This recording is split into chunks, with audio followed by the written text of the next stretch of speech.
is in collaboration with the Class Athlete podcast, where hosts John Kennedy and Patrick Sirmeyer will guide you through the financial landscape of youth sports. In this episode, you'll learn how to balance supporting your child's athletic dreams with safeguarding your financial future. From league fees to travel costs, they'll help you understand the expenses that come with youth sports and the importance of mindful spending. Plus, you'll hear about the crucial role of listening to your child's passions rather than pushing them into sports they might not love. Stay tuned for a thoughtful conversation on navigating the financial commitments of youth sports. And with that, let's jump right into the episode.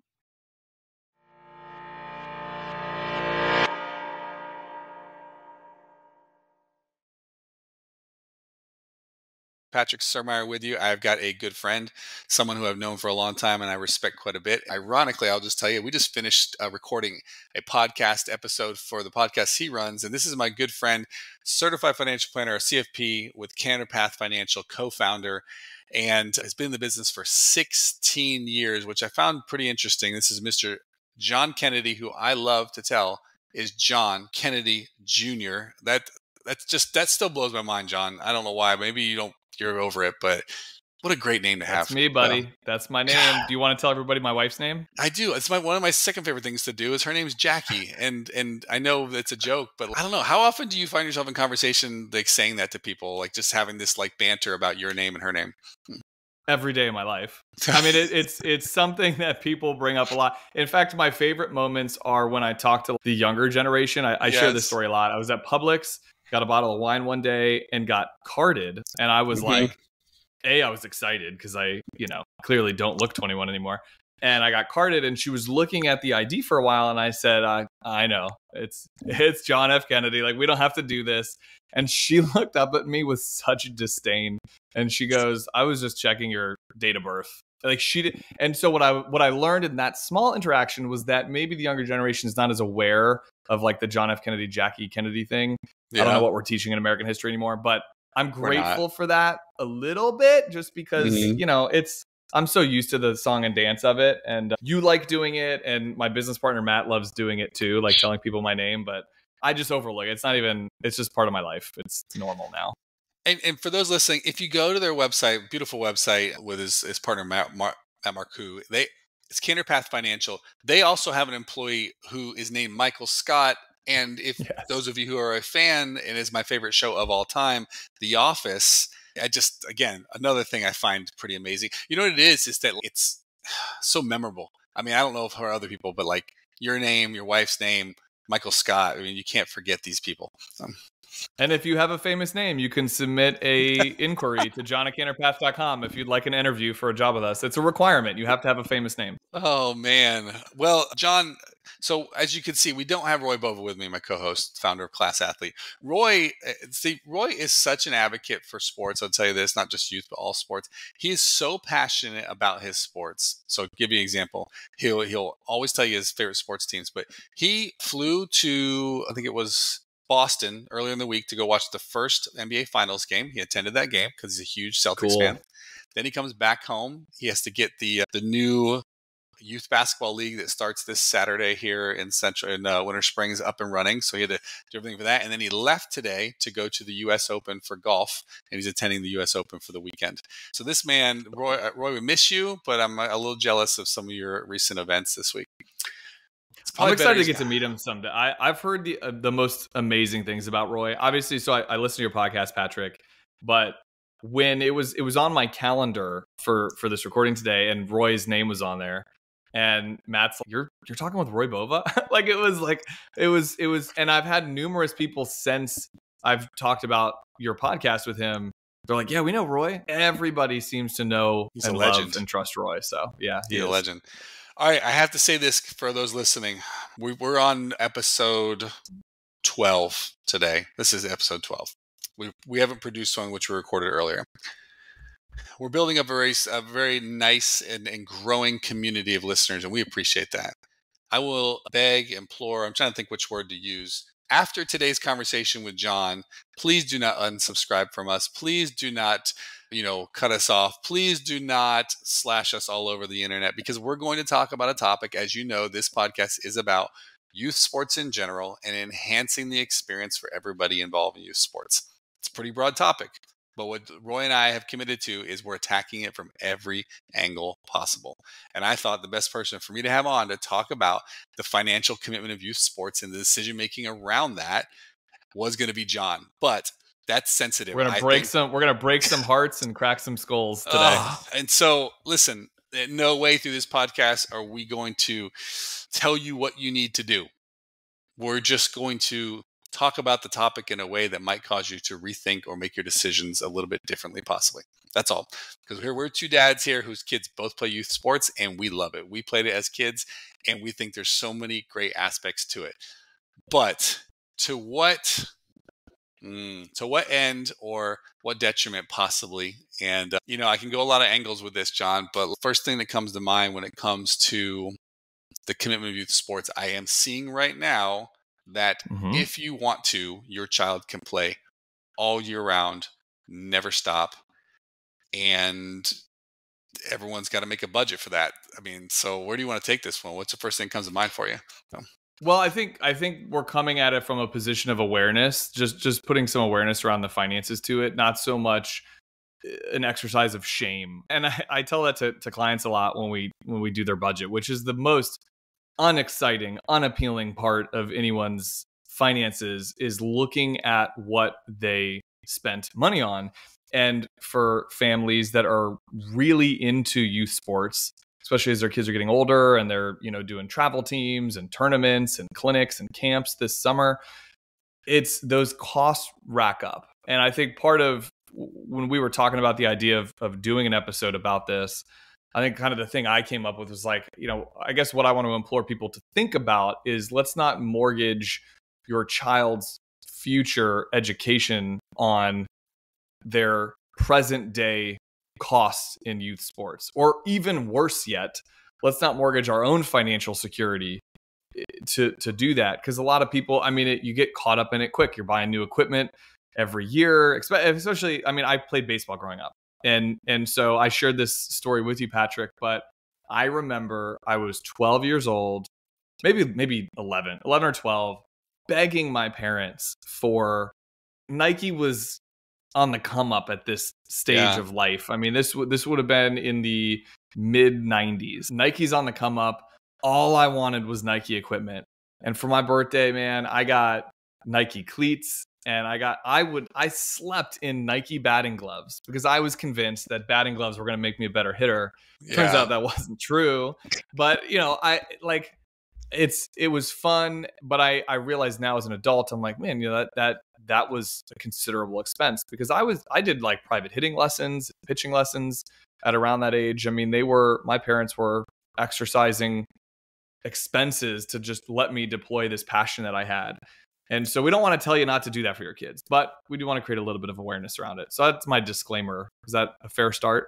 Yeah, I'm going to take a quick aside. Were they Ken Griffey Jr. batting gloves? Because he was sponsored by Nike. I don't think so. I don't remember. I don't think so. I just remember they had like a check mark down. If this is on video, a check mark down. It was the cool. I like outgrew them just a year later, and I'd leave them on, but leave them like on, like on latch, just the fingers. So oh, dude, I loved them so much. It was so cool. So, man, go ahead. No. Well, you said something about private lessons, and there's a different topic within that. I will say, I'm a fan of private lessons, and I've thought about it quite. This topic more than anything with youth sports, I've thought about a lot. Is I think about not the money that I'm spending for my child's development in that sport, but the training of the mind to go. When you're not good at something, you go find someone who is a master or excellent within that. You find a mentor, a guider. You pay that person to help give you that guidance. You then go put that guidance into work ethic and practice. And I think that is a habit of a skill that I want my child to develop, which is to go seek out the knowledge from a person who has it or a place that has it, and then go put it into play and see the result, of course. But I love it. I didn't know you had private lessons as a kid. I'm a big fan of them. Yeah, I appreciate. I look back now and really appreciate that my parents were willing to let me explore. Like I loved baseball and basketball. I played both of those sports. I appreciate that they let me like exercise that. And now that I have kids that are 4 and 7 years old, maybe I'm just like a little too young, because your kids are 7 and 10, right? Mm-hmm. So I'm not quite at the level that you're now experiencing with dance with your daughter and baseball with your son. But I know those years are ahead of me, and I'm not going to discourage them from doing these things. But again, because I'm in the world of finance, like I do want to be practical around these expenses. And for me, I think it's more about them learning the importance of teamwork, learning the importance of discipline, learning the importance of trying to work towards achieving a goal or competition. Like I've shared this with you, and I know this is not the purpose of this podcast, but like when my daughter did softball and I coached her team, I did that with the intent of like, this girl's not very competitive. She's just passing the ball to teammates, just wants to make everybody happy. And I'm like, this would be good for her, like this level of competition. And I witnessed like within the first couple of practices and games, parents like screaming and yelling at their kids. And I'm like, that's not the lesson that I want them to learn. So these lessons are important in youth athletes. I know Roy would certainly agree with that if he were here. I think the thing for me though is I like to look at statistics. 3.7 million kids being born in the United States every single year. Mm-hmm. Of those kids, there is about a 0.34% chance that they'll make it at the professional level in just about any league. And we're talking tennis, hockey, NBA, MLB, MLS, like all of these different sports. And then within that, it's even deeper. I mean, the NFL is like 1 in 1,000. If you played high school in high school football, you've got like a 1 in 1,000 chance of making it pro. So let's not put that type of pressure on our kids until they're ready to like dial that in and really go to the next level. And I think that's a little bit about what we're talking about. I mean, you got to be mindful of these costs. Like to me, it's crazy how much, like I did some research and prep for this, right? So, I mean, I'm looking at the average cost of league fees, tournament fees, equipment and gear, uniform, private lessons, clinics and camps, travel and transportation. I mean, like on the high end, the average in the US is spending about $8,000 a year per child on those things. If you're deep in those sports, that's a lot of money, man. So I have to say, I know I went off on a tangent. I'm sorry. No. I got on fire about it. This is why I'm glad you brought the stat. So, as you know, my daughter Vivian's in competition dance now, which apparently for just like anything else, there's dance, recreational, and then there's competitive dance. You do more dances, you go to more competitions. There's fees for everything. We've assessed currently, and I don't mind saying this, that right now dance is somewhere around, I think we assess it to be like $800 a month when you add up everything. I mean, all the costs, okay? We'll call it $10,000 a year just for one sport. So at 10 years old, I often say to my daughter, I check her about every quarter. And I say to her, I try to talk her out of dancing. I try to talk her out of it. Okay. See, she doesn't want to do it anymore. One, because I don't want to spend the money. Well, she's currently, over the last year, she's been getting more and more committed. So she never shows any signs. And she doesn't know I'm trying to talk her out of it. One day she'll hear this and she'll realize what I was doing. But I do even go as far as to reference to her, hey, babe, I want to tell you, if you didn't do dance, just, when you get older, I'll probably just buy you a new car. And she's like, no, it's okay. I love dance. I'm like, all right. I'm like, and we have this joke. I'm like years ago, she wanted a pony when she was younger, like all little girls do. I was like, if you didn't dance, I could still buy you a pony. And then she's like, no, I don't want a pony anymore. And so she'll check me all the time, and she's so committed to this. And so although we're willing to spend the money, at the same time, I know that she's committed to it, because there's a really well-known TV analyst for ESPN college football named David Pollack. I don't know if you recognize him. Yeah, but he was a pro football player. He's like really well known. He's got a podcast talking about youth sports quite often too. And he does say that one of the things he likes parents to know is that children usually have one window of time in which they will go all in, committed to a sport that they're in. You can't do it their whole life because they get burnt. That's the burnout thing. And you have to, when they make the decision for themselves to be committed, when they want it themselves, when they're asking you, when you're not pushing them, let that be the natural progression and go all in then. And my encouragement, I don't know if you feel the same way, is, maybe have parents wait until then before they start, putting in all the money. But up to that point, go recreational if necessary, and just, spend a little bit of money on sports as opposed to what I'm paying now, which is basically something Vivian wants, I wish we had Dr. Jeremiah Stokes on this podcast again to answer the question I'm about to ask, which is, I'm curious for the average or for most kids within families, like what is the age that we think that happens for somebody? Because I doubt it's 7 or 8 or 9 years old. It's probably, I don't even know, 12, 13, maybe even 14 before they really decide to go all in. What do you think? Well, I think it has a lot to do with mental maturity and probably focused around puberty. And what I mean by that is I was talking to Jared Goodwin, who's a coach and friend of mine, and he was saying that for girls, they mature mentally and physically going through puberty, like in a small window. Like girls seem to kind of have this same window of time in which they all will mature, and you'll see that maturity amongst them. Yeah.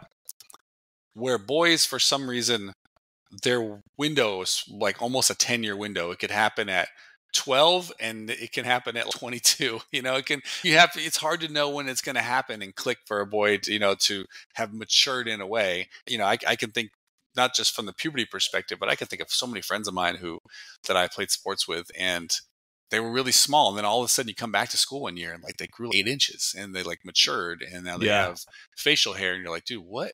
Now, this is before all the kids started taking HGH and testosterone therapy. It seems like, actually, believe it or not, a lot of kids today are on testosterone therapy and some type of growth hormone. Yeah. I don't know if you know that, but even I did know that. That's probably I feel like that's a podcast topic in and of itself. But so I feel like, again, I'm viewing it, taking my CFP hat off for a moment, just like viewing it from the life of a parent.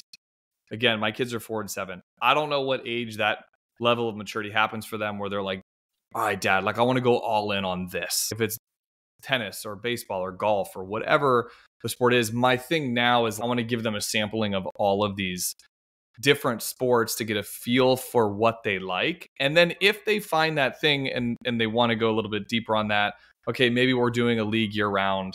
I just, for me, this is like a choice in our family. Like we're just not ready to level it up to that next step where we're spending 8 to 12 grand a year. I mean, because let's be honest. I mean, I am looking at the average cost, and maybe I'll share this for if you have like on show notes, or like I put this all in a spreadsheet because I love spreadsheets, are like my zen as a finance person, right?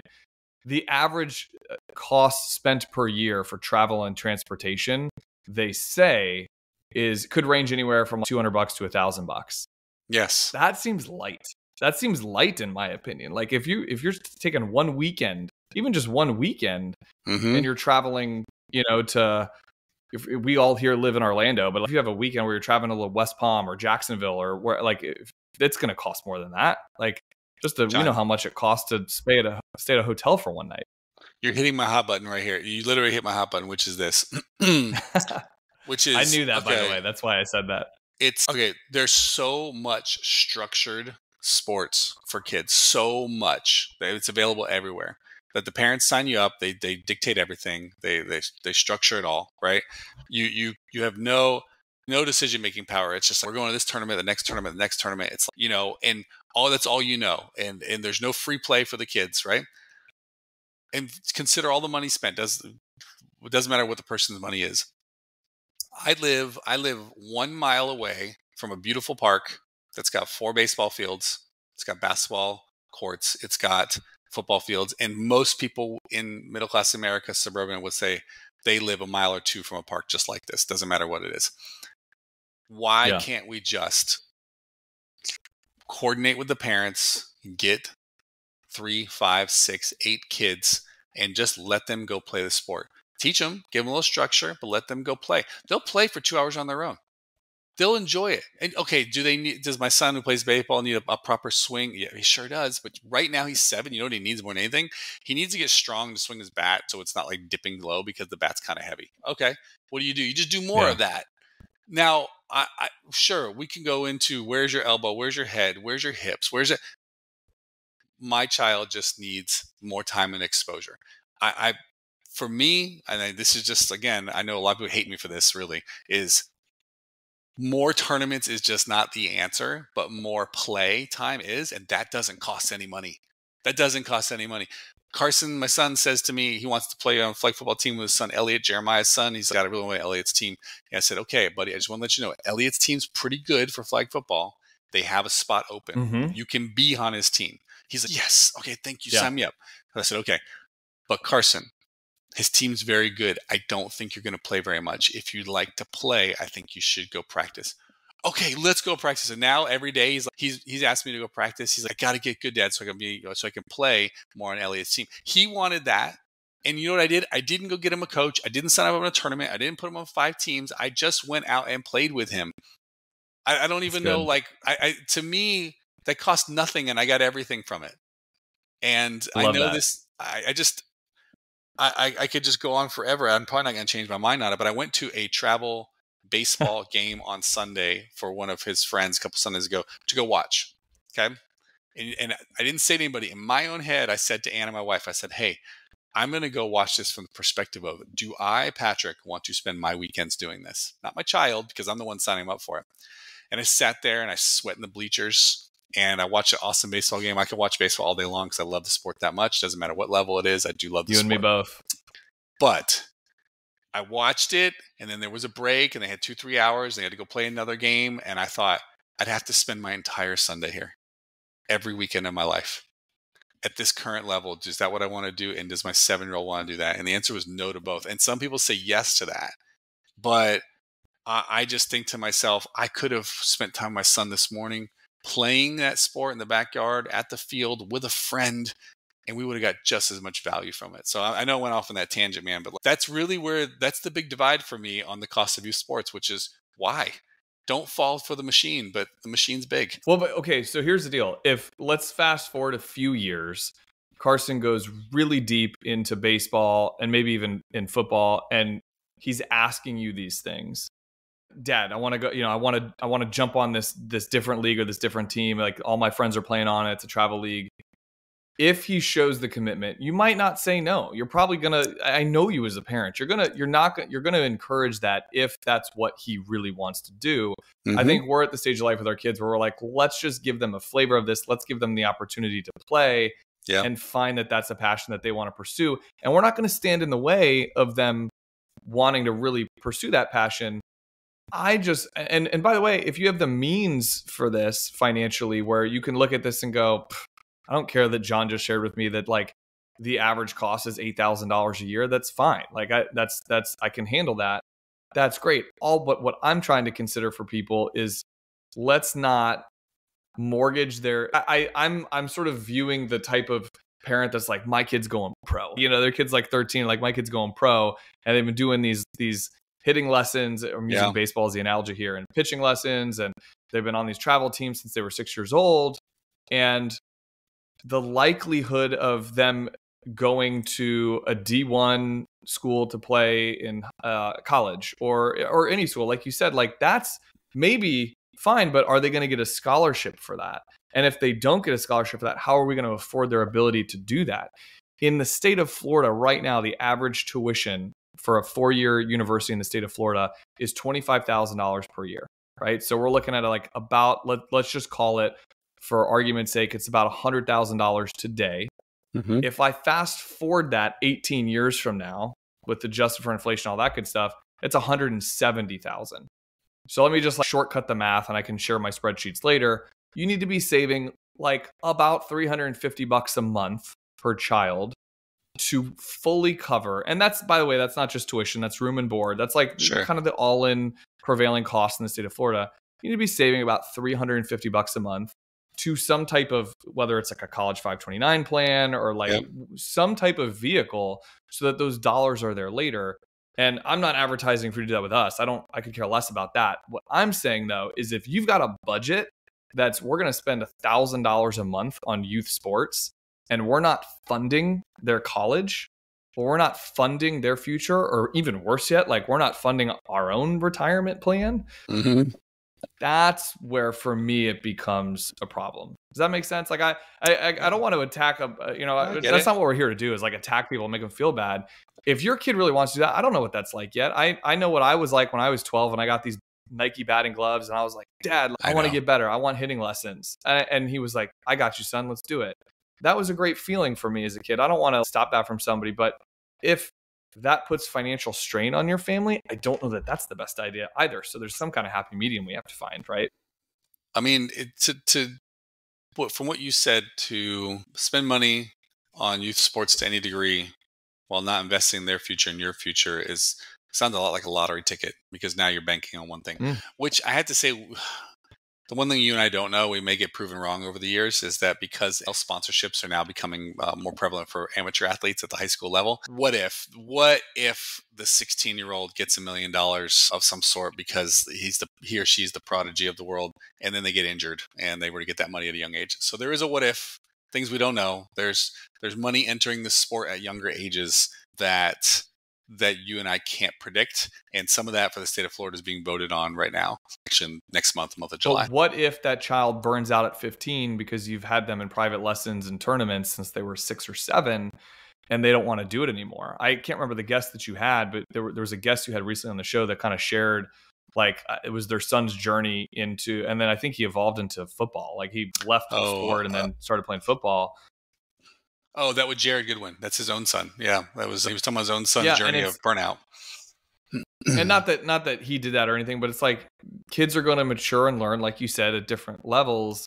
And I think that's probably the hardest balance to strike, is like, how do you encourage them without forcing them into these certain feelings of being obligated to it or hate? Because here's my thing. It's like, if I'm spending $1,000 a month on Hudson's baseball interests, I'm now having a vested interest in, you better do this, buddy. Like, you better keep going. Like, you don't get the choice now and I'm not saying I'll be like that, but I could see how I would feel that way if I'm spending $12,000 a year on it. Like, you better do this, buddy. And that puts a lot of pressure, undue pressure, on a 9-year-old or a 12-year-old. And so I think there's just like a balance to strike. Like in anything in life, there's a balance. The thing that we're trying to implore people today is, let's not mortgage their future tomorrow to play sports today. That's all. Like that's probably the biggest message I would want to get across for people. Like, you got a budget to spend on them for that you're willing to spend on sports. Just make sure we're earmarking some of that for college or for 529s or for the future. You know what I mean? Well, I do know what you mean, and that's kind of the overarching point for us today. We've hit on a few things. One of them I would say is assessing your child's desire, like the maturity of when they just said they want the sport for themselves, or they want, they really want to have success. I think, like you said, all parents, if they have the means or can come up with the means to do it, they want to give the child all the opportunities to have success there when the child wants it. And that age, we don't know the age, we can speculate over it, but the age, obviously, it's older than 10, I'll say that much, right? But I give you an example. For kids more like Carson's age, 7 or so, or close within 2 years of either direction, I often hear parents will say about their own children, "Oh, my kid just loves it. He can't get enough of it." And so they play all year round. They play on all the teams. They never stop. But I think I would actually guess that parents could be a little delusional in not hearing their child, because when I hear their child, I hear the child sad that they can't go play with my son because they have practice again tonight, because they've had practice every single day. And I don't know if the parents hear that or if they just ignore it, or if they just never hear it. But I hear it on a daily basis. It was very common before we got Carson to sports quite often. He'd say, "Hey, can so-and-so come play over today?" And we'd ask, and they're like, "Oh, they have practice." And we'd just go down the line. There'd be 5 kids. They all have practice of some sort that night. I'm sorry, buddy. All your friends have practice. If you want to see them, I guess you have to sign up for a sport. And I was so sad about that. And I was like, I can't believe where we are. Like, I have to go sign my kid up for a sport so they can go see their friend. Like, why can't? Yeah. When is there a day off? I don't mind admitting, Carson was at UCF baseball camp this week. Had an awesome time. I highly recommend it. They make it really fun. It's at the UCF stadium. The kids of all levels. But he was burnt out today. He actually stayed home. Last day of camp, he's like, "Dad, it's been long." He's like, "Can I stay home?" And I'm like, "Of course." What am I going to say? "Well, buddy, I spent $300 on the camp, and you got to get everything out of it, or else if you don't do it, you're not going to get this many hits next season." I'm like, "What? What are you talking about?" I'd love to give you kudos in that situation, though, because I think most parents, even as I hear that, I'm like, I wonder, would I be like, "Nope, you signed up for this commitment, you got to see it through." I think most parents would try to push that narrative, which I get that. but you listening to your child like that. This is a very micro moment, but like you taking that opportunity to listen to him will potentially give him more longevity in that sport throughout his like youth athletic career, I guess we'll call it. Because when he's telling you, Dad, I'm burned out, I'm tired. Yes, there's an age and there's a time where you got to help him push through that and you got to help him create that discipline. But it's important to listen to your kids too and what they're telling you versus just making them do this thing. And by the way, so okay, I'm going to kind of shift gears just a little bit. And I don't know how much time we have left, but I want to be respectful of your time. But like we talked about, I addressed direct costs. Mm-hmm. I did not address indirect costs. Ooh, and you identified one just there. You just identified one. Indirect cost is I just wanted my son to be able to play with his buds. And we went down the line, 6-7 kids, no one's available. Now I've got to make a change. I have to invest his time commitment.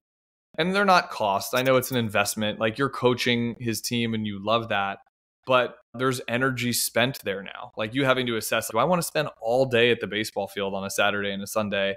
In these, is that what we want to choose for our family? Because you're making that choice as a family. We have friends that their kids are older, but then they also have a child that's my daughter's age, 7. That 7-year-old is at the ball fields all day long watching like the 14, 15, 16-year-olds play all day in tournaments. Like that's tough on the family. You have to be like mentally prepared for those types of decisions. There's a lot of indirect costs too.